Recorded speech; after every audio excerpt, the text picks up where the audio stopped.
जंगल के किनारे एक पुराना मंदिर था, जिसकी टूटी हुई छत पर हर सुबह एक कबूतर आकर बैठता था।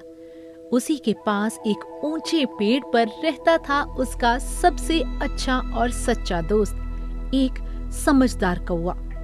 दोनों की दोस्ती समय के साथ और गहरी होती चली गई। सुबह की हल्की धूप के साथ उड़ना, दूर दूर तक दोपहर में नजर रखना और शाम को एक दूसरे को सुरक्षित लौटते देखना, यही अब उनकी दुनिया थी।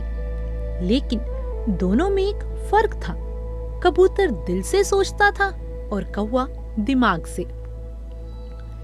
एक दिन आसमान कुछ अलग सा लग रहा था। हवा में हल्की सी बेचैनी थी। कबूतर को जोरों की भूख लगी थी और वह रोज से कहीं ज्यादा बेचैन लग रहा था। तभी उसकी नजर जमीन पर बिखरे चमकते दानों पर पड़ी। दाने इतने ज्यादा थे कि कबूतर की आंखें चमक उठी। कौवे ने ऊपर से सब देखा और चेतावनी दी, लेकिन उस पल भूख से कबूतर की समझ पर पर्दा पड़ गया था। जैसे ही वह नीचे उतरा, अगले ही पल एक तेज झटका लगा और वह शिकारी के जाल में फंस चुका था। जाल की रस्सियां कसती चली गई। कबूतर जितना फड़फड़ाता, जाल उतना ही मजबूत होता जाता। डर उसकी सांसों में भर चुका था। पहली बार उसे अपनी गलती का एहसास हुआ। उसकी आंखें अपने दोस्त को ढूंढने लगी, लेकिन चारों ओर सन्नाटा था। दूर कहीं पत्तों की सरसराहट सुनाई दी। तभी भारी कदमों की आवाज आई। ये शिकारी था जो कबूतर की ओर बढ़ रहा था। हर कदम के साथ कबूतर की धड़कन तेज होती जा रही थी। ऊपर पेड़ पर बैठा कौवा सब देख रहा था।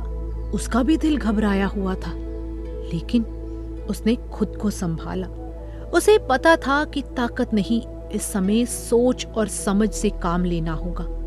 अगर एक पल भी उसकी गलती हो चुकी थी, जो अब उसके दोस्त को हमेशा के लिए उससे दूर कर सकती थी। कौवा धीरे से उठा और शिकारी के रास्ते में जाकर उसके खाने पर बैठ गया। जोर जोर से काव काव की आवाज से जंगल गूंज उठा। शिकारी गुस्से में आग बबूला हो गया और वह कबूतर को भूलकर कौवे के पीछे दौड़ा। उसी पल कौवा हवा को चीरता हुआ वापस लौटा। अपनी चोंच की तेजी से जाल की रस्सियों को उसने काट डाला। हर एक सेकंड कीमती था। दूर से शिकारी की आवाजें आ रही थी, लेकिन रस्सी टूटी, फिर दूसरी, और फिर अचानक ही जाल ढीला पड़ गया। कबूतर ने पूरी ताकत लगाई और आजाद हो गया। ठीक उसी पल शिकारी लौट चुका था, लेकिन अब वहां सिर्फ टूटा हुआ जाल था और आसमान में उड़ते दो परिंदे। कबूतर की आंखों में राहत और शर्म दोनों थी। उसने कांपती हुई आवाज में कहा, दोस्त, आज अगर तुम नहीं होते। कौवा हल्के से मुस्कुराया।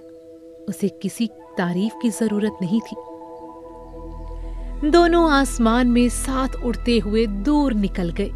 लेकिन उस दिन के बाद कबूतर ने कभी बिना सोचे समझे जमीन पर कदम नहीं रखा और जंगल में ये कहानी हमेशा के लिए रह गई कि सच्ची दोस्ती वही होती है जो सबसे अंधेरे पल में भी रास्ता दिखा दे, और ये कि दिमाग की उड़ान पंखों से कहीं ज्यादा ऊंची होती है।